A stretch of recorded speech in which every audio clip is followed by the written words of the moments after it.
जय भीम। आप देख रहे हैं GH वर्ल्ड टीवी। 24 नवंबर दिन रविवार को IIT कॉलेज समानी में साहित्य और संविधान पढ़ो पढ़ाओ अभियान के तत्वावधान में 75वें संविधान दिवस के उपलक्ष्य में संविधान को जानो विषय पर एक राष्ट्र स्तरीय प्रतियोगी परीक्षा 2 चरणों में आयोजित की गई, जिसके संयोजक डॉक्टर राजरूप फुलिया, पूर्व अतिरिक्त मुख्य सचिव, हरियाणा सरकार और वाइस चांसलर गुरु जम्भेश्वर विश्वविद्यालय, हिसार तथा चौधरी देवीलाल विश्वविद्यालय, सिरसा हैं। प्रतियोगिता के पहले चरण में हरियाणा, पंजाब, हिमाचल प्रदेश, राजस्थान, उत्तर प्रदेश, चंडीगढ़ और जम्मू कश्मीर के विद्यालयों में 9वीं से 12वीं कक्षा के 5000 से अधिक छात्रों की परीक्षा लेकर बेहतर प्रदर्शन करने वाले छात्रों को स्कूल में ही संविधान की पुस्तक भेंट कर पुरस्कृत किया गया। दूसरे चरण में राष्ट्र स्तरीय परीक्षा में अन्य छात्रों के साथ उपरोक्त राज्यों के चुने हुए छात्रों ने मुख्य परीक्षा में भाग लिया। परीक्षा प्रातः 11 से 12 बजे तक हुई, जिसका प्रबंधन शिक्षाविद डॉक्टर रणजीत सिंह फुलिया और अनेक शिक्षकों ने किया। छात्रों को विभिन्न विषयों में विषय विशेषज्ञों के द्वारा मार्गदर्शन दिया गया, जिसमें जाने माने विशेषज्ञ डॉक्टर अमित ने IAS, HCS और अन्य प्रतियोगी परीक्षाओं पर तथा अनिल रंगा ने विज्ञान संकाय के छात्रों को मार्गदर्शन दिया। आइए बात करते कुछ छात्र छात्राओं और अन्य सहयोगियों से।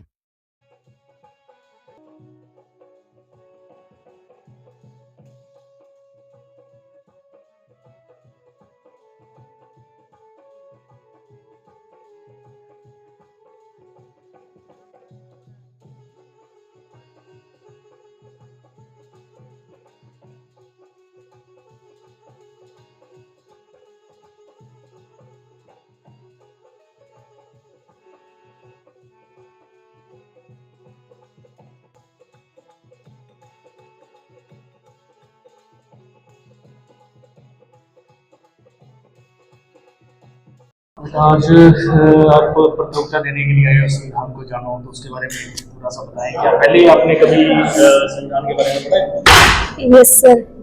क्या बताएं? संविधान के बारे में कि संविधान का निर्माण कैसे हुआ, संविधान की बुक के बारे में पढ़ा है, क्लास में तैयारी करवाई जाती है हमें। तो वो संविधान का जो निर्माण है वो किसने किया था? उसके जो अध्यक्ष थे वो कमेटी के डॉक्टर BR अम्बेडकर। तो कितने दिन में ये तैयार हुआ? 2 साल 11 महीने 18 दिन। और इसमें कितने अनुसूचियां रखी गई? 8 अनुसूचियां रखी गई थी। अब वर्तमान में 12 अनुसूचियां हैं। क्या सर? अनुच्छेद 395 अनुच्छेद थे। तो आज आप ये प्रतियोगिता जो आज पहली बार दे रहे हो या इससे पहले भी कभी की थी? पहली बार दे रही। कौन सा school? GVS international school Dubeta Hisar. आज आप यहाँ पर एग्जाम देने आए हो? हाँ जी, काफ़ी अच्छा लग रहा है हमें। लाइक अभी जो एग्ज़ाम हो रहा है इसकी वजह से हमें काफ़ी कुछ जानने को भी मिला है कि हमारे राइट्स क्या होते हैं, हम क्या क्या कर सकते हैं। ये एग्ज़ाम काफ़ी अच्छा है, इससे हमें काफ़ी जानने को भी मिला है। तो इससे पहले भी आपने संविधान के ऊपर इस तरह की जाती है? इससे पहले भी एग्ज़ाम्स हुए हैं हमारे, जैसे इससे पहले हरियाणा को जाने का एग्ज़ाम था, तो ऐसे एग्ज़ाम्स होते रहते हैं। इस बार पूरे कॉन्स्टिट्यूशन का है। काफ़ी सारे, मतलब मैंने पोल साइंस मेरा सब्जेक्ट है, तो मेरे को वैसे पता था, बट मेरे को इतनी सारी चीज़ें नहीं पता थी जो मुझे जानने को मिली है, जैसे कि कई सारे रेट्स या फिर अमेंडमेंट्स एक्ट जो हुए हैं, और जम्मू कश्मीर के आर्टिकल 370 के बारे में मेरे को इतना नहीं पता था, बट अब ये पढ़ने के बाद मुझे काफ़ी कुछ जानने को भी मिला है। इसके अंदर जैसे कि जो जम्मू कश्मीर के अंदर जो स्पेशल प्रोविज़न है उसके बारे में है कि जो जम्मू कश्मीर का उसका अपना खुद का कॉन्स्टिट्यूशन है, और जो जम्मू कश्मीर का गवर्नर है उसे प्रेसिडेंट इलेक्ट करता है, इसके बारे में है जम्मू कश्मीर के प्रोविजंस के बारे में। मैं 11th में DAV पब्लिक स्कूल निहारिका। मेरा नाम रिंकू है। मैं GVS इंटरनेशनल स्कूल दुबेटा से आई हूँ, जो हिसार जिले में पड़ता है। हम यहाँ संविधान के बारे में जानने आए हैं। आज संविधान को जानो का इसकी प्रतियोगिता है। तो इस प्रकार की प्रतियोगिता पहले भी हमारे स्कूल में ही हुई थी एक बार, पहले भी पहली होती है? एक ही बार हुई थी, पहले ज़्यादा तो नहीं। तो आज इस प्रतियोगिता का आपको कैसे पता लगा कि प्रतियोगिता में आज आपने भाग लिया? स्कूल की तरफ से हमें इंफॉर्मेशन मिली थी कि आज संविधान का पेपर है, कुरुक्षेत्र ले जाना चाहिए। तो पहले कोई संविधान के बारे में आपने एग्जाम वगैरह के दिए हैं, तो उसमें ये जो पेपर आपकी बार होगा तो आपने कुछ अलग से कुछ जानने का मौका मिला उसमें, जो आपको अभी तक उसके बारे में नहीं पता? यस सर, मैं साइंस की स्टूडेंट हूँ, वहाँ पे हमें अलग से बहुत सारी चीज़ें अलग अलग बताई गई थी। मेरा नाम प्रवीण है। मैं जीवेश इंटरनेशनल स्कूल दुबेठा से आया हूँ, जो हिसार में है। आज हम संविधान का एग्ज़ाम देने आए हैं। संविधान के बारे में इससे में बहुत कुछ सीखने को भी मिलेगा और ये बहुत ही अच्छा एक्सपीरियंस रहने वाला है। इससे पहले भी आपने कोई एग्जाम दिया? हाँ जी, इससे पहले भी दिया है संविधान के ऊपर। सर थाना से। थाना से? Yes sir. अच्छा, कौन से स्कूल में? Government senior centre. और क्या आप दो क्लास पहले भी? नहीं sir, first time. Our constitution came in the effects on 26 November 1949. Our constitution tells us how our country should work. It gives certain valuable rights to all the citizens of India which are absent in other countries. Interested points to know is that our constitution criticized a lot in the beginning. To date, our constitution undergone more than 100 amendments. Or Winston Churchill had said that a newly independent will not be able to survive, but the efforts of Pandit Jawaharlal Nehru and Sardar Vallabhbhai Patel make impossible thing possible by bringing all the divided states together. अनुच्छेद starting में 395।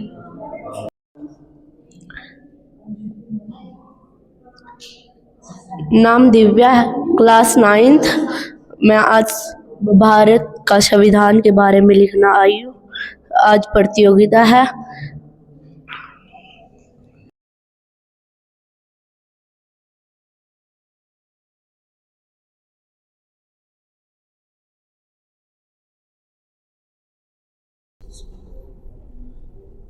जी, आपका स्वागत है। आप सभी जो जम्मू कश्मीर की team यहाँ पर पहुंची है कुरुक्षेत्र में, जो साहित्य और संविधान को बढ़ाओ अभियान जो डॉक्टर आर फुलिया जी ने शुरू किया, तो यहाँ पर हम आपका स्वागत करते हैं। और आज इसके बारे में हमें थोड़ा सा आप जानकारी भी दें और कैसे आपको इस कार्यक्रम के बारे में पता चला और कैसे आप यहाँ पर आप इतने दूर से इन बच्चों को एक अपना प्रेरित करने के लिए, प्रेरणा देने के लिए आप यहाँ पर आप लोग पहुंचे हो, तो बताइए। थैंक यू सो मच रंगा जी, आपने हमारा स्वागत किया पूरी जम्मू टीम का। मैं सुनीता गंगोत्रा हूँ और मेरे साथी श्यामलाल बसंत जी, रतनलाल गंगोत्रा जी और सुरेश कुंडल जी। हम 4 लोग 9 स्टूडेंट्स के साथ इस प्रोग्राम में शामिल होने के लिए आए हैं।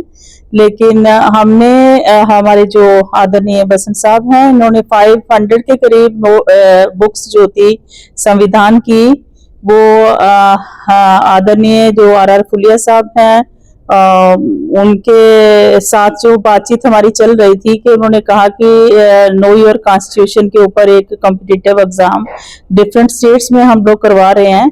तो हमने भी ये एक सोच बनाई टीम ने कि हम भी अपने जम्मू में करवाएंगे। तो 500 के करीब बच्चों ने पार्टिसिपेट किया है। उसमें डिफरेंट स्कूल्स थे और कुछ गुरु रविदास सभाएं थी, जिन्होंने बच्चे जो थे वो 9th क्लास के, 10th क्लास के, 11th और 12th के थे। तो हम लोग अपने पेपर्स चेक करके जो हमारे मेरिट में जो बच्चे आए हैं, हम उनको लेके आए हैं। हमें उम्मीद है कि बच्चे इसमें बहुत अच्छी जानकारी जो है वो हासिल करेंगे कि संविधान जो है उससे हमारा देश चलता है। और बच्चों को पढ़ाना इसलिए भी जरूरी है कि अगर कहीं भविष्य में उनके साथ उनके जो फंडामेंटल राइट्स हैं उनका हनन होता है, तो बच्चे जो हैं वो सतर्क रहेंगे और आने वाली पीढ़ी जो है वही रीढ़ की हड्डी है पूरे देश की। तो इसलिए उनको मजबूत करने के लिए ये जो कॉम्पिटिटिव एग्जाम जो था वो भी हमने जम्मू में करवाया है। मैडम, मैं आपको एक और बधाई भी देना चाहता हूँ, क्योंकि हम सोशल मीडिया के माध्यम से भी देखते हैं कि आप काफ़ी ऐसे जो गरीब समाज के बच्चे हैं, गरीब बच्चे हैं, उनको आप एक स्पेशल एक ट्रीटमेंट की बात कहेंगे, ट्रीटमेंट देते हो आप अपने घर में उनको रख करके, उनके लिए कपड़ों का, उनके लिए उनका आहार प्रबंध करते हो, उनको एक अलग से स्कूल के साथ साथ आप उनको एक एजुकेशन दे रहे हो। तो वो प्रेरणा आपको कैसे मिली और कैसे वो मैनेज करते हैं उसको? बस पूरा दिन बच्चों के बीच में रहना अच्छा लगता है, क्योंकि ये जो यंग जनरेशन है ये उत्साहवर्धक होती है, तो इनके साथ रहना। एक तो मेरा स्कूल है सावित्रीबाई फुले मॉडर्न स्कूल, तो सुबह मैं और मेरे हस्बैंड रतनलाल पंगोत्रा जी हम 3 बजे तक स्कूल होते हैं और 4 साढ़े 4 बजे के बाद हम लोग इवनिंग क्लासेस लगाते हैं, जिसमें 25 के करीब बच्चे हैं जो अभी बाबा साहब के बारे में नहीं जानते थे। कुछ लोकेलिटी के एक नया घर हमने बनाया, तो वहां मैंने देखा कि उन लोगों को कुछ जानकारी नहीं है, अंधविश्वास में वो लोग फंसे हुए थे। तो मैंने एक बेस्ट माध्यम निकाला कि हम बच्चों को पकड़ेंगे, हम बड़ों को तो समझा नहीं सकते। तो बच्चों में आज इतनी क्रांति या इतना रेवोल्यूशन उन बच्चों में आया है, 1 साल में बहुत सारी चेंजेस आई हैं। बच्चे अपने हाथ में बांधे हुए जो धागे होते हैं वो खुद मेरे घर में आके वो तोड़ देते हैं, और आज वो बैठे बैठे अपने आप वो बाबा साहब की फोटो जितनी भी मेरे घर में लगी हुई हैं, जब वो पढ़ लेते हैं वो उनको मैं डिफरेंट गेम्स भी करवाती हूँ, और उसके बाद वो बाबा साहब की फोटोज बनाते हैं, उनके बारे में जानकारी रखते हैं। वो टाइम टू टाइम मैं अपलोड करती रहती हूँ फेसबुक के ऊपर भी। तो मैडम ये आप इतना सारा जो कार्य आप कर रहे हो तो उसके अंदर फंड की भी जरूरत पड़ती है, तो वो कैसे मैनेज करते हो आप? अभी तक तो ऐसा कोई फंड्स हमें नहीं मिले हैं, ना तो गवर्नमेंट की तरफ से ना ही कोई डिफरेंट जो संस्थाएं हैं। बस मेरे यही साथी बसंत साहब जी जो हैं वो साथ हमारे, जब से स्कूल हमने ओपन किया है तो ये फाउंडर मेंबर भी हैं स्कूल के, हमारे साथ सुरेश कुंडल जी हैं, ये सब साथ ही साथ चलते हैं, तो इनके सहयोग से हम लोग काम कर रहे हैं। तो आगे और भविष्य में इस प्रकार का कोई अलग से कोई यूपीएससी की वगैरह कोचिंग का या कोई और नीट वगैरह की या कोई और भी कोई प्लानिंग है? हाँ बिल्कुल, उस पे ऊपर भी हम लोग सोच विचार कर रहे हैं। जैसे हमारे बसंत साहब जी हमेशा बच्चों के प्रति इनका बहुत ध्यान जो है वो रहता है कि एजुकेशन ही वो माध्यम है जिससे हम अपने लोगों को तरक्की के राह पे ले जाएंगे। तो यूपीएससी का जो एग्जाम है या उनकी कोचिंग है या उनकी काउंसलिंग है वो हम पहले भी कर चुके हैं 2021 में, तो अब हम पुनः उसके ऊपर सोच विचार करेंगे, वो भी हम करने की कोशिश करेंगे। मैं श्यामलाल बसंत फ्रॉम जम्मू।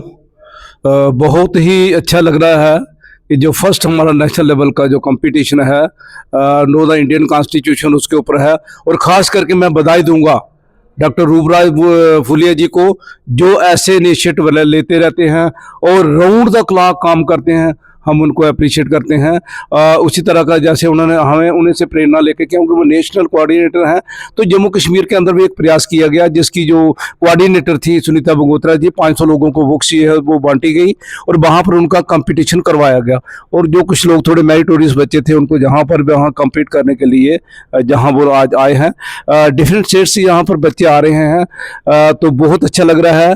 और ख़ास करके मैं कहूँगा कि अपने संविधान को जानना बहुत ही लाजमी है, क्योंकि बाबा साहब ने ये किस तरह हमें मूल्य, किस तरह हमें अधिकार जो दिए हैं, उन अधिकारों को जानना हमारे लिए बहुत जरूरी है। खासकर मैं बच्चों की बात करूंगा।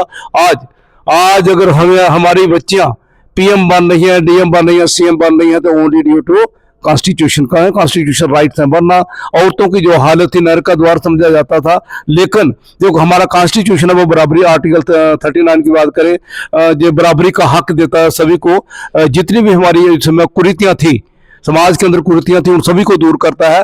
ये हमारा वो राष्ट्रीय ग्रंथ है जिसे हमें अपनी छाती के लगा कर रखना चाहिए। ये है तो हम हैं, इसी के साथ हमारा अस्तित्व है। इस बात को हमारे बच्चों को यहाँ पर समझना होगा, क्योंकि ये जो संविधान आज आप देखें, आज पूरे देश के अंदर अगर देखें तो जो भी बड़े बड़े जो बाबा हैं वो जेलों के अंदर ना होते अगर हमारा कॉन्स्टिट्यूशन हो, क्योंकि वो बहुत इन्फ्लुएंशियल लोग हैं, लेकिन एक संविधान ही है जिसके जरिए आज वो जेलों की हवा खा रहे हैं। तो लिहाजा पूरे देश को चलाने वाला जो हमारा इंडियन जो कॉन्स्टिट्यूशन है, जो दुनिया का सबसे बेहतरीन और बड़ा कॉन्स्टिट्यूशन है। अगर देश को अगर गर्व है किसी चीज के ऊपर तो वो भारत के संविधान के ऊपर है। आज हम गर्व करते हैं, 2 चीजों को गर्व करते हैं, एक हम इससे करते हैं, दूसरा जब हम कहीं भी कोई भी हमारे बात जाते हैं तो हमेशा ये कि हम बुद्ध की धरती से आए हैं, हम बुद्ध की धरती से आए हैं। जो कोई भी फॉरन जाएगा, चाहे प्राइम मिनिस्टर चाहे बाकी भी मंत्री हैं, उस बात के ऊपर गर्व करते हैं। जहां के हालात है वो बात दूसरी है, लेकिन बच्चों के लिए आज बच्चों के लिए संविधान को पढ़ना, अपने हकों को जानना बहुत ही जरूरी है। हमें खुशी है कि हमारे बीच में एक स्टूडेंट यहाँ पर आया है, जम्मू से आया हुआ है।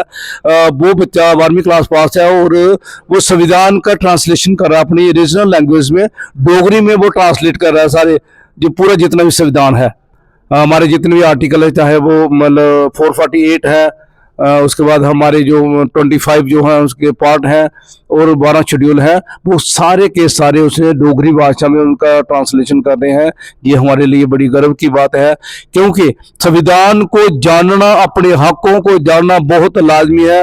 वरना आपको पता जो औरतों की हमारी हालत थी, इस देश के अंदर हालत थी, अगर संविधान ही है जो आज औरतों को हक देता है, वरना उनको काल कोठी में डाला जाता था। जब भी औरतें विधवा होती थी, काल कोठी में सिर मुंडवा कर उनको काल कोठी में डाला जाता था। और हमें गर्व है क्रांति ज्योति माता सावित्रीबाई फुले के ऊपर, जिन्होंने इस देश के अंदर इस बात को पहचाना। आखिर क्या वजह है कि औरतें आगे नहीं आ रही, औरतों के ऊपर जुर्म हो रहे हैं, वजह क्या है?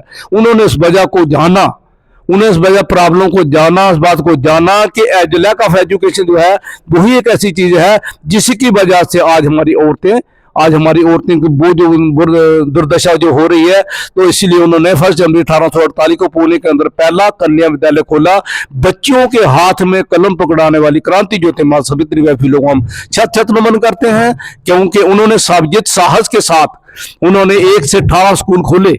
हालांकि उनके ऊपर कीचड़ फेंका जाता था, गोबर फेंका जाता था। 17 साल की वो बच्ची, देश की पहली लेडी टीचर, उसने हिम्मत नहीं हारी और 1848 से लेकर 1852 तक 18 स्कूल और खोल दिए। आप उस महान लेडी को आप उन्हीं से हम प्रेरणा लेके, क्रांति ज्योति माता सावित्रीबाई फुले से प्रेरणा लेके, जहां पर सुनीता मैडम जो है इन्होंने वहां पर सावित्रीबाई फुले मॉडर्न स्कूल लगाया है। और मैं गर्व के साथ कह सकता हूं कि हम सुनीता बंगोत्रा जी हैं जो कि प्रिंसिपल हैं स्कूल की, तो हम इनको जम्मू कश्मीर की शेरनी कहते हैं, जम्मू दलेर है। और आपको ये भी पता है जो कॉन्स्टिट्यूशन, जो एजुकेशन जो पढ़ेगा वो शेरनी का दूध है, जो पिएगा वो दहाड़ेगा। तो आज हमारे सुनीता बंगोत्रा जी दहाड़ती हैं क्योंकि उन्होंने पढ़ा है।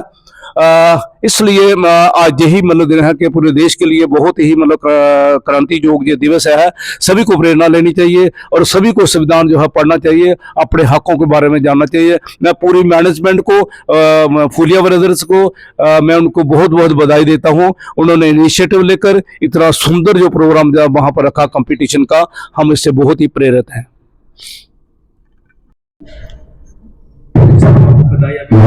सर ने काफी क्वेश्चन जो है वो क्लियर कर दिए, पूछने की जरूरत नहीं पड़ी। लेकिन आपसे थोड़ा सा एक ये है कि जो फुलिया ब्रदर्स है, उनकी जो हमारे समाज के अंदर अधिकारी हैं, IAS IPS रिटायर्ड हैं, और भी ऐसे लोग हैं जो घरों में बैठे हैं, दुखी हुए बैठे हैं, और जो ऑन ड्यूटी भी उन्होंने ये ऐसे ही काम किया और अब भी वो ऐसे करना पड़ेगा। तो क्या आप उसके बारे में क्या कहना चाहोगे, वो अब जो फुलिया जी ब्रदर ने काम शुरू किया? ये फुलिया ब्रदर के बारे में तो हम यही कह सकते हैं कि rare of the rare persons होते हैं जो ऐसा काम करते हैं। बहुत से लोग हैं, IAS हैं, IPS हैं, और बहुत से हैं, लेकिन काम कोई नहीं करता है। हमारे जम्मू में भी चीफ सेक्रेटरी के पोस्ट से रिटायर हुए हैं और भी अच्छी पोस्ट से रिटायर हुए हैं, लेकिन अपने अपने घरों में बैठे हैं। लेकिन ये जो फुलिया ब्रदर्स हैं, इन्होंने घर को इन्होंने एक किस्म का अपना कार्यालय बनाया है, और वहीं पे सारे हम जब भी आते हैं इन पे के घर पे रुकते हैं, और ये हमारी वो सारी मतलब सेवा करते हैं जो भी इनके हो सकता है। और इसके साथ साथ ही ये है कि अभी जैसे श्याम जी ने कहा, मैं तो एक और एडवाइस करूंगा कि गवर्नमेंट को ये करना चाहिए, कॉन्स्टिट्यूशन सिलेबस में डालना चाहिए और इनके पेपर होने चाहिए। और हमने भी एक ये प्लान किया है कि हम अपने स्कूलों में, खासकर अपने प्राइवेट में हैं, तो हम उनके जो इस बीच में टेस्ट होते हैं, उन टेस्टों में हम इन क्वेश्चनों को इन्वॉल्व करेंगे, ताकि ये तो हमने थोड़े बच्चों का टेस्ट लिया है, तो अब जो पूरे स्कूल में ये हम एक किस्म का ऐसा पेपर बीच में लिया करेंगे जिससे कि सारे बच्चों को नॉलेज हो जाए और ये मतलब अपना संविधान के बारे में उनको पता चले। अभी पिछला जो दौर था हमने ये कोशिश की जो पुराने जो जब कोई 40-50 के बीच में पहुंचता था तब उनको ये एजुकेशन आती थी, अम्बेडकर के बारे में पता चलता था, तो तब उनको जब बताते थे तो वो कहते हमसे ज्यादा पढ़ा लिखा कौन है हमसे, तो वो चीज को समझते नहीं थे। तो अब ये एक राइट स्टेप है कि बच्चों को, हम जो बच्चे हैं अगर इनके दिमाग में ये चीजें पड़ जाएं तो मेरे ख्याल में काफी चेंजेस आ सकती हैं। जैसे अभी हमने टेस्ट लिया तो बच्चे पूरी रास्ते में ये डिस्कस करते आए, भाई क्या है आर्टिकल डिस्कस करते आए, ये करते आए। एटलीस्ट 9-10 बच्चे तो इसके ऊपर मतलब काफी कुछ उनको नॉलेज हो गया। यही बच्चे आगे स्कूल में जाके इधर से एक प्रेरणा लेके जाएंगे, भाई हमने इतना बड़ा टेस्ट दिया है, उधर स्कूल में बच्चों से बात करेंगे और इस तरह करके ये मेरे आहिस्ता आहिस्ता करके ये मैसेज लोगों के बीच में जाएगा।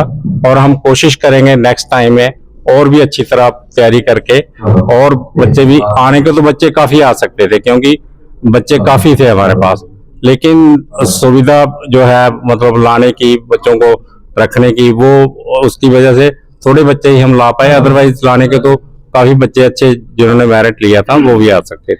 संविधान जिस प्रकार से संविधान की कानून पूरा जो बना है उसका हनन हो रहा है, हम देख भी रहे हैं, तो उसके लिए बच्चों को जैसे जागरूक करने के लिए संविधान के बारे में जानने का मौका उनको दिया जाए, तो इसके साथ साथ हमें और कैसे प्रयास करने चाहिए कि वो बच्चों को ज्यादा संविधान के बारे में जानकारी मिले। जब संविधान हम पढ़ाएंगे, जब पढ़ेंगे तो पता चलेगा कि इनका हनन हो रहा है, और जब हनन होने का जब तक पता ही नहीं चलेगा तब तक हम कुछ रिएक्ट नहीं कर सकते हैं। जब ये बच्चे जो तैयार हो रहे हैं या जिनको संविधान के बारे में पता चल रहा है तो ये मतलब इनको पता चलेगा तो ये रिवोल्ट करेंगे। आजकल हो जा रहा है कि पता सबको है कि हनन हो रहा है और आहिस्ता आहिस्ता हो रहा है जिसका पता भी नहीं चल रहा है, तो इसलिए रिवोल्ट कोई नहीं हो रहा है क्योंकि पता ही नहीं चलता। जब हो जाता है तो तब पता चलता है भाई ये हमारा हो गया है काम। तो इसलिए यही एक कारण है कि मेरे ख्याल संविधान को पढ़ना और पढ़ाना बहुत ही जरूरी है, बहुत ही ये अच्छा स्टेप है। तो सर एक जैसे हमारे ज्यादातर अम्बेडकर भवन बने हैं, गुरुदास सभाएं हैं, उनके भवन बने हैं, तो उनमें ज्यादातर वो धार्मिक उसकी प्रवृत्ति वो चलती रहती है, क्या वो संविधान का वहाँ जरूरी है ऐसा कुछ? इसके ऊपर हमने मैडम जी ने जब भी हमारे प्रोग्राम होते हैं तो हमारे गुरुजी उधर जो जम्मू के मशहूर गुरुजी हैं उनके प्रोग्रामों में जाके कहा कि जो आपने जो मंदिर खोले हुए हैं, मंदिरों के बीच में आप हमें 2-4 कमरे दे दो, एक छोटा सा स्कूल चला लेंगे, स्कूल चलाएंगे, उसके बीच में ही हम अपना जो शिक्षा है आपके जो गुरु हैं उनके बारे में बताएंगे, गुरु रविदास जी के बारे में बताएंगे, कबीरदास जी के बारे में बताएंगे, और इसके साथ साथ डॉक्टर अम्बेडकर, संविधान, माता सावित्रीबाई फुले, जितने भी हमारे महापुरुष हैं उनके बारे में हम उनको जानकारी दे सकते हैं। हमारे ऊपर कोई बंदिश तो नहीं ना होगी। तो ये आपने बिल्कुल सही कहा कि जितने भी हमारे बड़े बड़े भवन हैं, अम्बेडकर भवन है, मंदिर है, ये है, इनमें एक छोटा छोटा स्कूल या जैसे आप कह रहे हो कि कोचिंग सेंटर्स हैं, अगर अब ज्यादा सबसे बड़ी प्रॉब्लम है कि हमारे पास जगह नहीं है चलाने के लिए और जगह के लिए सोर्सेज नहीं है। तो अगर हमारे पास जो बिल्डिंगें बनी हैं अगर उनका हम बेस्ट यूज करें तो मेरा सबसे बेस्ट यही तरीका है काम करने का, ये इसी से हमारी तरक्की हो सकती है। तो आज ज्यादातर हमारे जो भवन वगैरह है वो सारे राजनीति का अखाड़ा बने हैं, तो उसमें प्रधानगी की वोट है हमारी राजनीति। हाँ, तो ऐसे कैसे वो करेंगे, क्योंकि संविधान पढ़ाना और करना उसके लिए तो काम करना पड़ेगा उसमें। मेरे ख्याल में ये एक जो प्रोसेस पहले से चला आ रहा है उसको तोड़ने के लिए ये जो सिस्टम है, जो नया सिस्टम, जैसे बच्चे आगे और 10 साल के बाद ये बच्चे तैयार हो जाएंगे, इनको पता होगा भी हमने क्या करना है, तो ये जनरेशन, नेक्स्ट जो जनरेशन है, इनसे हम ये उम्मीद कर सकते हैं, इनको हम हमारी जनरेशन इनको बताए भाई ये चीज करनी है, तो आगे ये टेकअप करेंगे तो हमारे हो सकता है ये थोड़ा सा उसका जो धर्म के लिए जो बने हैं वो तो वहाँ होता नहीं, वहाँ पे पॉलिटिक्स ही होते हैं। आज जो प्रधान खड़ा होता है दूसरे दिन वो MP बन जाता है, MLA के लिए खड़ा हो जाता है, तो वो अपना एक सोर्स बनाता है। तो इसलिए हमारे ये बहुत ही जरूरी है कि बच्चों में, जैसे हम कह रहे हैं, शिक्षा के केंद्र हों, पढ़ाई का सोर्स हो, मतलब वहाँ पे संविधान के बारे में बताया जाए, तो ये सब करेंगे तो तभी चेंज आएगी, इस तरह तो चेंज नहीं आ सकती है।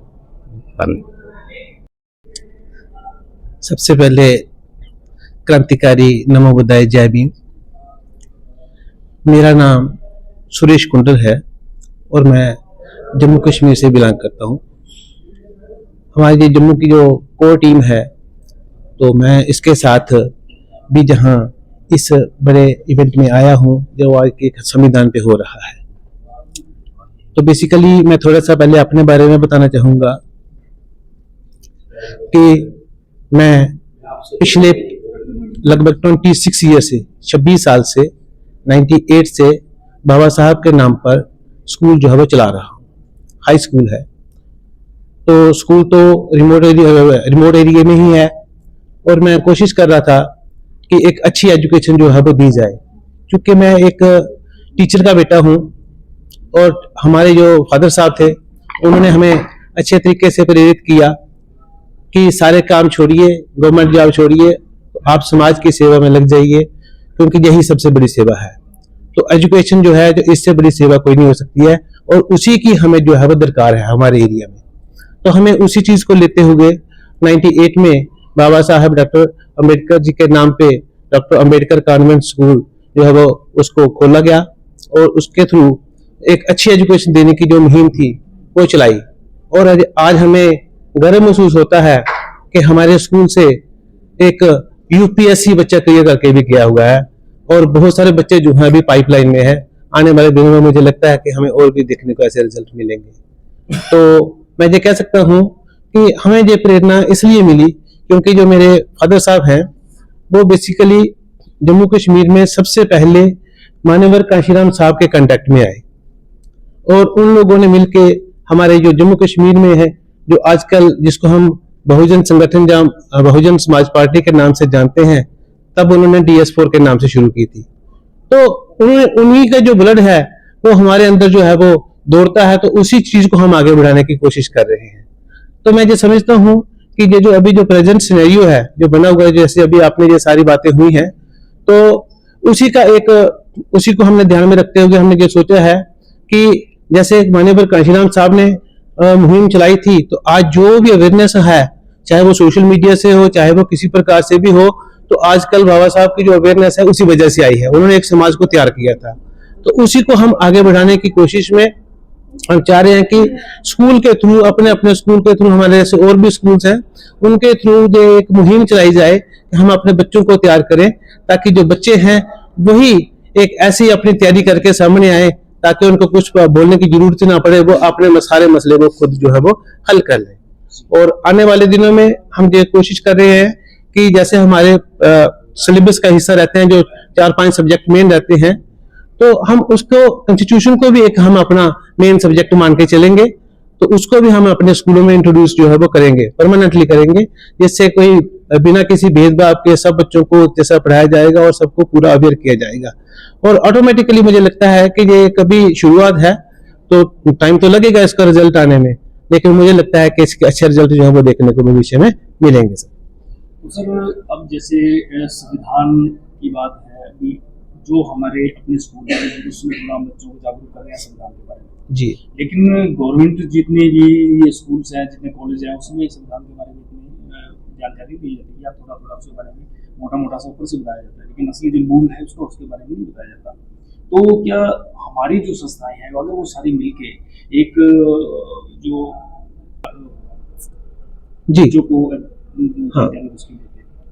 सर, इस पे मैं ये कहना चाहूंगा कि मुझे लगता है कि पहली बात तो ये कि ऐसी बात किसी के दिमाग में अभी तक आई ही नहीं है, और अभी हमने जो शुरुआत की है, तो जैसे आप जो बोल रहे हैं कि जब ये एक मूवमेंट बन जाती है, तो मुझे लगता है कि बोलने की जरूरत ही नहीं पड़ेगी, ये ऑटोमेटिकली हो जाएगा। जो अपना डिमांड जो है ये पूरी मतलब पूरा समाज करेगा, पूरा ये देश करेगा, तो ये इनको मजबूरी बन जाएगी लाना, सिलेबस में लाना। मुझे लगता है आएगा। जैसे देखते हैं कि वो गीता लागू कर दिया जी, उन्होंने एक उसका सिलेबस बना दिया, गीता को परमानेंटली हमारे हरियाणा में तो लागू हो गया, अभी जम्मू कश्मीर में मुझे पता नहीं, लेकिन यहाँ पे लागू कर दिया, वो सिलेबस में डाल दिया गीता के बारे में। तो ऐसे क्या संविधान जरूरी नहीं था?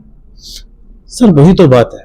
अब यहाँ पे एक चीज देखने वाली ये जरूरी हो जाती है कि देश तो संविधान से चलता है, लेकिन संविधान को चलाने वाले लोग कौन हैं?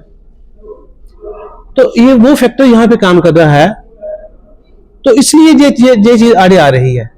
अब आपने जम्मू कश्मीर की बात करी, जम्मू कश्मीर के जो LG साहब हैं उन्होंने भी टीचर कम्युनिटी को जो बोल दिया है कि आप जो गीता का जो गीता में जो भी कुछ है उसमें अच्छे विचार अच्छे जो भी वही बच्चों को पढ़ाया जाए, वो भी उसको भी इंट्रोड्यूस किया जाए। तो ये तो एक क्या कह सकते हैं इसमें हम, क्योंकि जो लोग ही वही चलाने वाले हैं। जबकि चाहिए तो ये है कि पहले इस कॉन्स्टिट्यूशन को जो है, जो हमारा जो कॉन्स्टिट्यूशन है, जो सबसे बड़ा हमारा एक किस्म धार्मिक कह सकते हैं उसको हम, अगर धार्मिक का नाम ही दूंगा तो मुझे लगता है गलत नहीं होगा वो, क्योंकि ये सबके लिए है, ये सबको जोड़ता है, सबको बांध के रखता है ये। तो इसके ऊपर फोकस होना चाहिए था कि क्यों ना ये हर स्कूल में बिना कहे हम सिलेबस में डालें इसको, तो हर कोई पढ़े, हर कोई जागरूक हो और हर कोई अपने आप को तैयार करे और अपने वो राइट्स जान ले। क्या हम इसको मानते नहीं कि इसके बारे में कि इसकी जिम्मेवारी हमारे ज़्यादातर जो अवेयर पर्सन है जो हमारे, क्या उनकी जिम्मेवारी बनती है, हमारी संस्थाएं उनकी जिम्मेवारी बनती है? सर बेसिकली इसमें ये चीज मैं कहूंगा कि एक खुदा पे बैक टू सोसाइटी, हम उसमें विफल रहे हैं।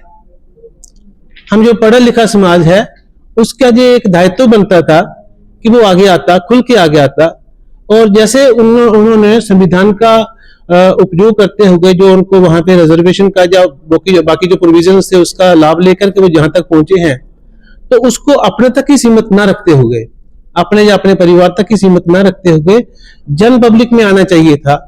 तो एक मास जो मूवमेंट है वो बननी चाहिए थी, ताकि हमारे लोग और ज्यादा पढ़ते और ज्यादा शिक्षित होते और वो अपने राइट्स जो है उनको जान पाते और एक अच्छी अच्छी जगह जो है वो पहुंच सकते थे वो, लेकिन वो नहीं हो पाया। ये हमें थोड़ा दुख है इस बात का कि नहीं हो पाया। तो चलो जो समय बीत जाता है तो उसको तो वापस नहीं लाया जा सकता, लेकिन कम से कम आगे तो हिम्मत की जा सकती है, आगे तो उसको मुहिम को बढ़ाया जा सकता है, तो हम उसी का एक हिस्सा है।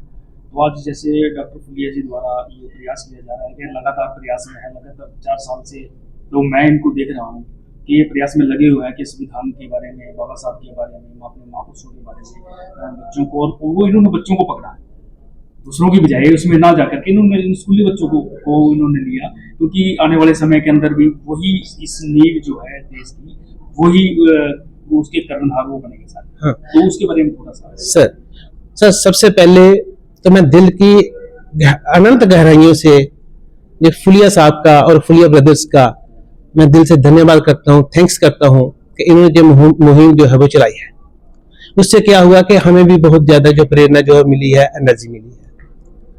मैं इसके बारे में जो कह सकता हूँ, खुल के कह सकता हूँ कि इन्होंने, मुझे लगता है कि माननीय काशीराम साहब का ही एक जो प्रोसेस था उसको शुरू किया है। उन्होंने उस पीढ़ी को तैयार किया था, तो आज उसका हमें जो फल है वो मिल रहा है। तो अभी यही जो चीज है ये डॉक्टर फुलिया साहब जो हैं वो कर रहे हैं, और जो वो काबिल तारीफ है होनी चाहिए, यहीं से एक बहुत बड़ा जो परिवर्तन है वो हमें देखने को मिलेगा। लेकिन मैं इसमें सिर्फ ये साथ में थोड़ा सा जोड़ूंगा कि इसमें ये भी एक चीज कहने को हमें फोकस करना होगा कि कहीं ये चीज, जैसे पहले लोग जो हमारे एजुकेट हुए हैं, कि वो एजुकेशन वहीं तक सीमित ना रहे, वो एक कंटिन्यूस प्रोसेस जो है, कंटिन्यूस एक हिस्सा बन जाए कि हर कोई जो है वो आगे इसी तरीके से उसको बढ़ाता जाए। Thank you sir.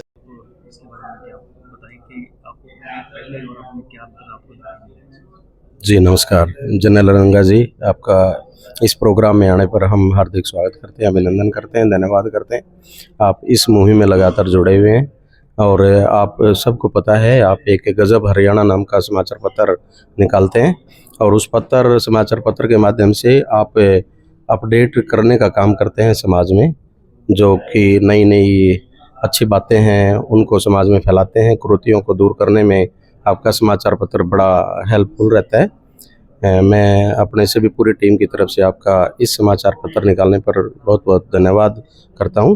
और आपने पूछा कि भाई आप लगातार इस मुहिम में साथ दे रहे हैं, तो ये जो संविधान को जानो प्रतियोगिता है जो कि आज 24 नवंबर है, और हम सभी जानते हैं कि 26 नवंबर को संविधान को अंगीकृत किया गया था, तो उसी के संदर्भ में क्योंकि 26 नवंबर को मंगलवार है, छुट्टी नहीं है, आज बच्चों की छुट्टी है, इसलिए उन्हीं के सम्मान में 75वीं संविधान को जो अंगीकृत किया गया था, लागू किया गया था, उसकी 75वीं वर्षगांठ के उपलक्ष्य में ये प्रोग्राम का आयोजन डॉक्टर आर फुलिया द्वारा किया जा रहा है।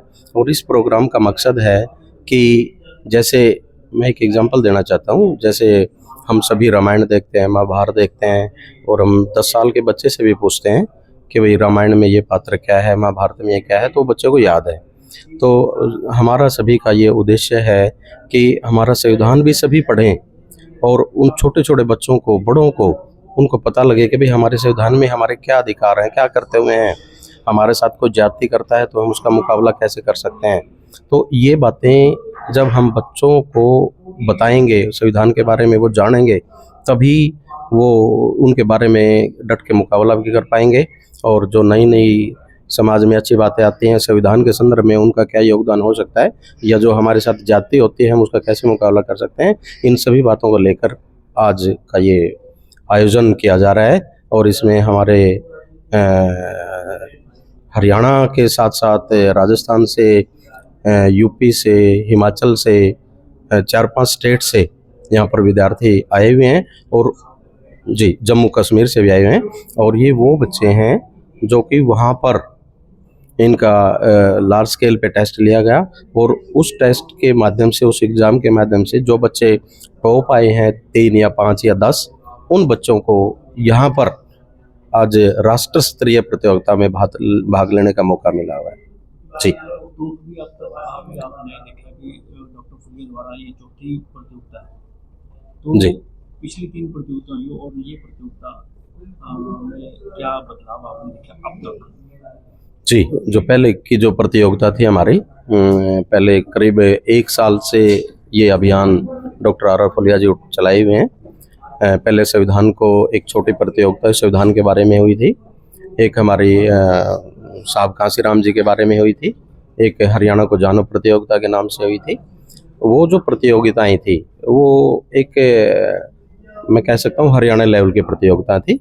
लेकिन ये जो प्रतियोगिता है राष्ट्र स्तरीय प्रतियोगिता है, इसमें हमारे 4-5 स्टेट्स के विद्यार्थी आए हुए हैं, और वो चुनिंदा विद्यार्थी आए हुए हैं जिन्होंने अपने वहाँ पर, अपने डिस्ट्रिक्ट में, अपने स्कूल में, अपने राज्य में वहाँ पे टॉप किया है, और वो बच्चे यहाँ पर आए हुए हैं। तो उन बच्चों के अंदर क्या उनकी जो दिलचस्पी है दिखाई दे रही है? आज जैसे जनरल जी आप यहाँ पे देख रहे हैं, 10 रूम में हमारे लगभग 250 विद्यार्थी ये राष्ट्र स्तरीय संविधान को जाने प्रतियोगिता को दे रहे हैं, और वो बच्चे संजीदा हैं, उनके पेरेंट्स संजीदा हैं, उनके अध्यापक संजीदा हैं, उनके अध्यापकों के, उनके माँ बाप के, या उन बच्चों के में एक टीस है, उस टीस को लेकर कि भाई हम अपने अधिकार और कर्तव्यों के बारे में बहुत कम जानते हैं। उन अधिकार और कर्तव्यों के बारे में जानना है तो हमारे को संविधान को पढ़ना पड़ेगा। और जैसा कि हम देख पा रहे हैं, बच्चे बड़े उत्सुक हैं, बड़े वो लायलित हैं, लगनशील हैं, बच्चे यहाँ पर आए हुए हैं। जी, और आज हम IIET जो इंस्टीट्यूट है यहाँ पर समानी में, GT रोड पर यहाँ पर मौजूद है, और आज यहाँ पर डॉक्टर RR फुलिया जो पूर्व में IAS रहे और एडिशनल चीफ सेक्रेटरी हरियाणा सरकार रहे, उनके द्वारा एक ऐसा प्रयास यहाँ पर किया जा रहा है लगातार। वो अब जो उनकी प्रतियोगिता है वो चौथी प्रतियोगिता है। इससे पहले वो महापुरुषों को जानो और हरियाणा को जाने, और इसी प्रकार संविधान को जाने, ऐसी वो पहली प्रतियोगिताएं भी वो करवा चुके हैं। और आज फिर जो चौथी प्रतियोगिता है वो अपने साहित्य और संविधान पढ़ो पढ़ाओ अभियान के तहत आज संविधान को जाने प्रतियोगिता है, जिसमें हमें यहाँ पर उन बच्चों से भी मिलने का मौका मिला जो हरियाणा के अलावा जम्मू कश्मीर, राजस्थान से और यूपी से भी, ऐसा पता चला है कि वो यूपी से भी कुछ बच्चे आए हैं। तो हमारे बीच में है यहाँ पर जो IIET इंस्टीट्यूट है, इसके MD अनिल रंगा जी। तो आइए उनसे बातचीत करते हैं कि इस जो मुहिम है, इस प्रतियोगिता में उनकी मुख्य भूमिका है, और उनसे बातचीत करते हैं कि ये जो मैनेज कर रहे हैं। धन्यवाद जनरल रंगा सर, आप भी बहुत अच्छा काम कर रहे हैं, और इसमें जो RR फुलिया सर हैं उनका काफी योगदान है। साथ में जो उनके छोटे भाई हैं रणजीत फुलिया सर, तो वो इतनी उन्होंने मेहनत की, वो इंग्लिश के टीचर भी हैं, उन्होंने लगभग 8 स्टेट में लाखों बच्चों को इंग्लिश पढ़ाया है, और उन्हीं के अथक प्रयासों के से आज हमारे यहाँ पे 250 प्लस बच्चे अलग अलग स्टेट से, लगभग 5 स्टेट से हमारे पास बच्चे आए हैं। तो ये हमें बहुत खुशी है, और इसके पीछे हमारा मोटिव ये है कि अगर कम उम्र में बच्चा संविधान को जान लेता है, अपने अधिकारों के प्रति जागरूक रहता है, तो वो जीवन में बहुत अच्छा करता है। साथ में आगे कोई बच्चा किसी एग्जाम की प्रिपरेशन करता है, स्पेशली यूपीएससी जिसके तहत बच्चे आईएएस बनते हैं, तो ये संविधान की जो पढ़ाई है उनको वहां भी काम आती है। और साथ में संविधान की पढ़ाई तो ये कह सकते हैं कि हाँ, सभी का दिन प्रतिदिन का पार्ट है, तो हमें संविधान की सबको जानकारी होनी ही चाहिए। तो डॉक्टर फुलिया जी का ये प्रयास आपको कैसा लगा? हाँ, जो आर फुलिया सर हैं वो इसमें मतलब अपना पूरा समय दे रहे हैं, और जो फाइनेंस है, सारी चीजें हैं, वो 100% वही कर रहे हैं। तो उनको देख के हम लोग भी मोटिवेट होते हैं कि भाई आगे जब हम लोग बढ़ेंगे तो हम लोग भी ना ऐसा ही कुछ करेंगे जिससे मतलब हम लोग समाज को या अपने देश को या दुनिया को एक नए आयाम में आगे लेके जा पाए। तो जो समाज के और रिटायर पर्सन है, अच्छे अच्छे पदों से वो रिटायर हैं, क्या उनके लिए कोई आप थोड़ा बताएंगे, कहेंगे? हाँ, मतलब मुझे सभी की तो जानकारी नहीं है, बट काफी लोग अपने अपने लेवल पे एफर्ट करते हैं, और हम जो एफर्ट कर रहे हैं उनको सलाम करते हैं, और जो एफर्ट नहीं कर रहे हैं हम लोग उनको भी, हमारी यही इच्छा है कि वो समाज को जागरूक करने में और समाज को भी आगे लेके जाने में हेल्प करें। तो इस प्रकार की प्रतियोगिताएं से क्या लगता है कि कुछ समाज के अंदर सुधार आएगा एजुकेशन में? हाँ, इससे सुधार डेफिनेटली आएगा, और हम लोग ना इसके साथ साथ दूसरी एक्टिविटीज भी कर रहे हैं, जो कि मतलब ये कह सकते हैं कि संविधान की जानकारी से हम लोगों को एकदम डायरेक्ट जॉब तो नहीं मिल रही, क्योंकि नॉर्मल इंसान का ये होता है कि उसको जल्दी से जॉब मिल जाए, बट हम लोग और साथ में बहुत सारी चीजें कर रहे हैं, कोचिंग दे रहे हैं जिनसे बच्चों को जल्दी नौकरी लग जाएगी या वो देश के बड़े बड़े इंजीनियर और डॉक्टर बन जाएंगे। साथ में हम लोग उनका भी ध्यान रख रहे हैं। तो मतलब ये कह सकते हैं कि ये दोनों चीजें पैरेलली चल रही हैं, और संविधान तो सभी के लिए जरूरी है, तो इसलिए सिर्फ नौकरी की बात न रह के भी सभी को उसकी एक अच्छी जानकारी होनी चाहिए। तो क्या ये प्रतियोगिताएं जो यहाँ पर आयोजित की जा रही हैं डॉक्टर फुलिया द्वारा, क्या इसमें कोई एक विशेष जाति का के लिए है या सभी कोई भी भाग? हाँ, इसमें किसी जाति का कोई लेना देना नहीं है, कोई भी पर्सन, और जो संविधान है वो तो पूरे हर व्यक्ति के लिए जरूरी है। तो इसमें सारी कम्युनिटीज के और हर जगह के बच्चे, बल्कि दूसरे स्टेट के भी, जैसे मैंने बताया कि अभी हमारे यहाँ पे 5 स्टेट के बच्चे एग्जामिनेशन दे रहे हैं, तो दूसरे स्टेट्स के भी बच्चे हैं। आज डॉक्टर आर फुलिया द्वारा इंस्टीट्यूट के अंदर संविधान पढ़ो और पढ़ाओ अभियान के तहत आज संविधान को जाने प्रतियोगिता का आयोजन यहाँ पर किया जा रहा है। और पिछली भी जो प्रतियोगिता थी हरियाणा को जाने, उस प्रतियोगिता भी हम यहाँ पे आए थे, हमने कवर किया था, तो उसके बारे में थोड़ा सा आप जानकारी दें। डॉक्टर फुलिया इस काम को कर रहे हैं और आईएएस वो रिटायर रहे हैं। अगर हम इस बात को देखें तो हमारे बहुत से रिटायर पर्सन है जो बैठे हैं, जो में घर में बैठे हैं या एसी में बैठे हैं, कर रहे हैं काम के अंदर। अगर ये रुझान का किस तरीके से, कैसे उसकी लगन समाज के प्रति निकली है और कैसे वो काम कर रहे हैं? रंगा साहब, आपने बहुत अच्छा क्वेश्चन पूछा हुआ है। डॉक्टर फुलिया जी आईएएस रिटायर्ड हुए हैं। ड्यूरिंग आईएएस थे, उनका उस टाइम भी समाज सेवा में काफी रुझान था, और आफ्टर रिटायरमेंट ये और इनके ब्रदर हैं रंजीत फुलिया जी, दोनों के दोनों एजुकेशन के ऊपर लगे हुए हैं, ताकि गरीब बच्चों को किस तरह से एजुकेशन के अंदर प्रमोट किया जाए, उनको कैसे गाइड किया जाए ताकि वो पढ़ लिख के अपने पैरों पे खड़ा हो सके। पिछली बार हरियाणा के बारे में था, क्योंकि हर बच्चे को हरियाणा के किसी भी कोने में, किसी भी कम्युनिटी को, उसको हरियाणा के बारे में पता होना चाहिए। हरियाणा की बेसिक रिसर्च क्या है, एटमॉस्फेयर क्या है, क्या करना चाहिए, हर चीज के बारे में हरियाणा के हर बच्चे को स्कूल में पढ़ना चाहिए। उसी के नाते उन्होंने प्रतियोगिता रखी थी, उसमें इन्होंने फर्स्ट, सेकंड, थर्ड को इनाम भी दिया था। 10 बच्चों को अलग से कॉन्फ्रेंस प्राइज दिया था। उनका खाना आने जाने की सुविधा भी उन्होंने प्रोवाइड की थी। बहुत अच्छा प्रोग्राम था। 250-300 बच्चों ने पार्टिसिपेट किया था, उनके पेरेंट्स भी आए थे, बहुत बढ़िया रहा था। उसी कड़ी के तहत इन्होंने आज के दिन संविधान को जानो उसके बारे में प्रोग्राम रखा हुआ है।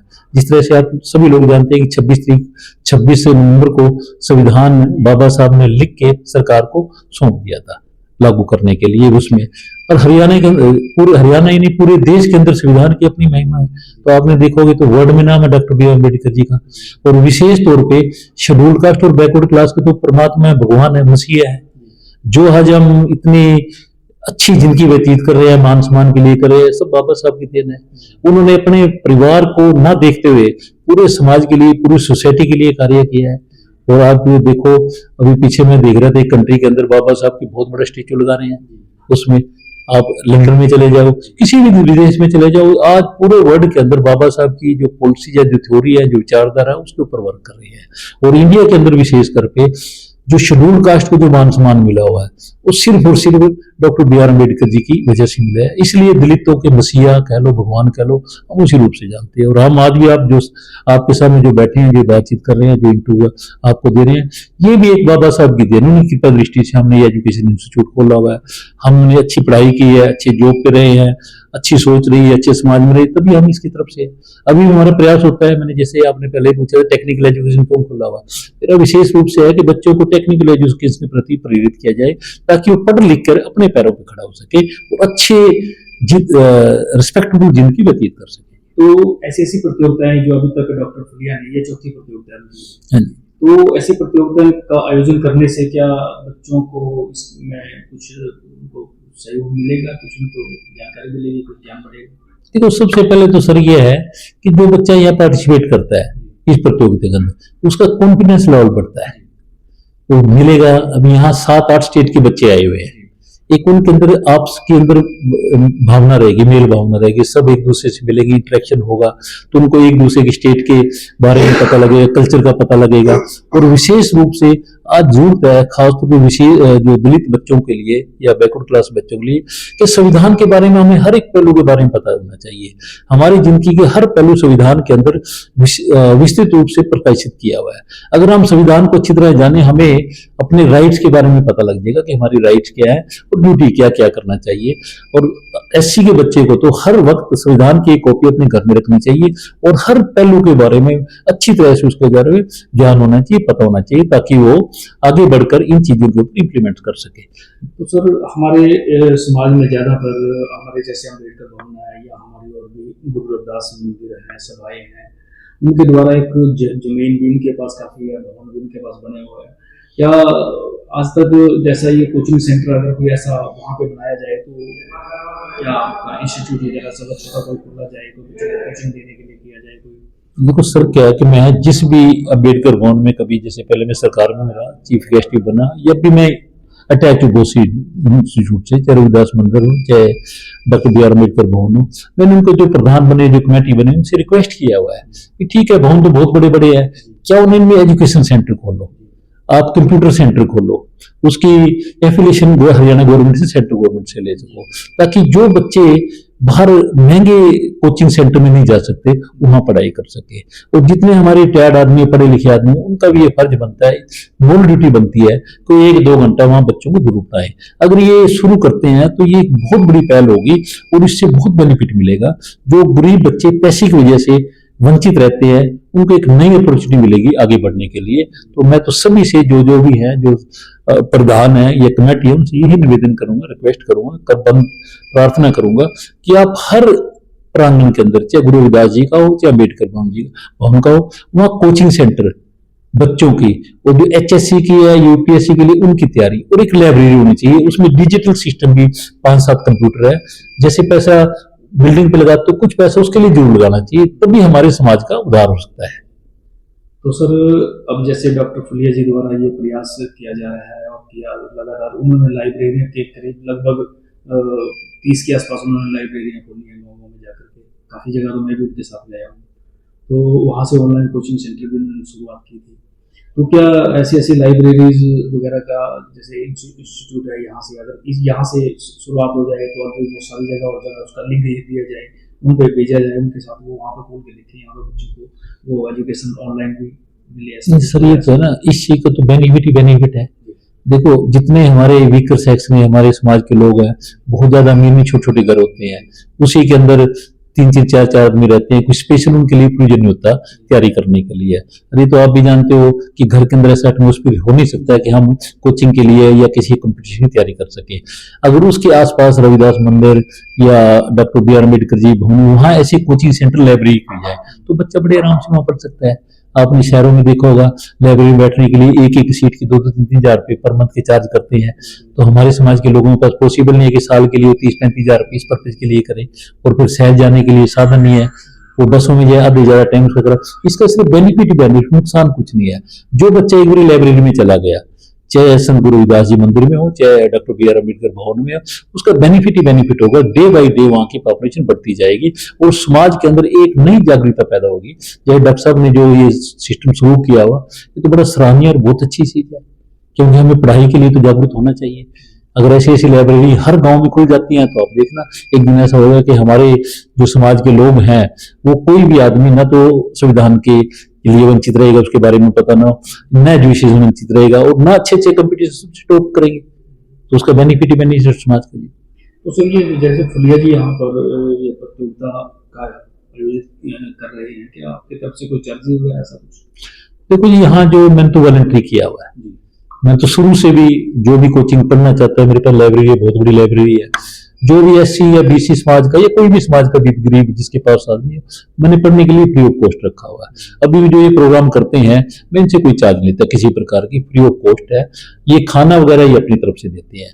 जो वेन्यू है हॉस्टल का लगा लो या कंटीन है, जो संसाधन जो यहाँ परमानेंट एसेट्स हैं वो मेरे यूज होते हैं, उनसे मैं किसी प्रकार का कोई चार्ज नहीं लेता। लेकिन जो ये खाना प्रोवाइड करते हैं बच्चों को, पिछली बार भी उन्होंने खाना दिया था सभी बच्चों को, अब की बार प्रिपरेशन मैं करवाता हूँ, लेकिन खर्चा सारा फुलिया साहब उनके अपने हिसाब से होता है, जो अपने हिसाब से करते हैं।